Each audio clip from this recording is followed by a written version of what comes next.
Hello everyone and welcome to today's webinar. Our subject today is Custom Components 101 and we're going to feature connection type components today.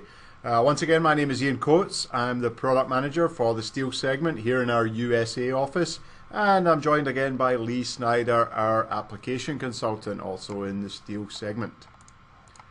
Our next webinar will be generally the first Wednesday of each month, so that would make it the 1st of June at 12 p.m. Eastern Time in the US.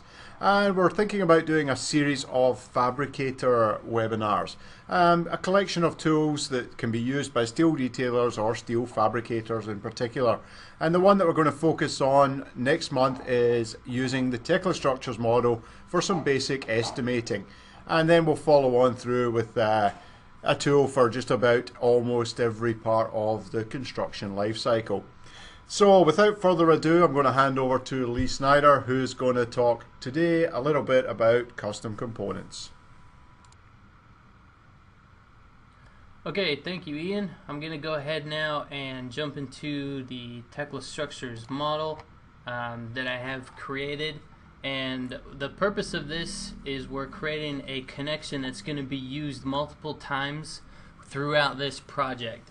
Now, this is a unique connection that Tekla currently does not have a system component to do. The engineer and architects have designed this, if I zoom out here, kind of as a canopy connection that's going to be architecturally exposed that will be used multiple times throughout the perimeter of this project. So what we're going to do is create this as a custom component so that we can control the bolt spacing, we can control the chamfers or the radiuses on these curves, the welds, and have that adapt and adjust if the sizes of the column and this horizontal beam change. So in order to create a custom component, what we're going to do is go up to detailing, down to component, and we're going to choose define custom component. And this right here that we're going to create is a connection type component, which means that two objects are going to be colliding or clashing. So this column and this beam are the clash that will be created there. The other types that you could create are detail, seam, and part, and we'll focus on those in later webinars depending on the feedback of how this one goes. So I'm just going to go ahead and give this a name and just call this an architectural component. Go ahead and click on next. And I'm just going to follow the directions that are here. It says in the model, select the objects that will form the custom component. So I'm just going to window highlight this area. I have this fitting that I've selected that's cutting the column down to the underside of the beam.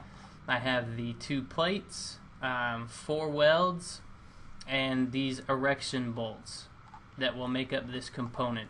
These 4 welds, one of these, I have this shop welded here to the column, one of these plates, and then it will be fill welded to the beam.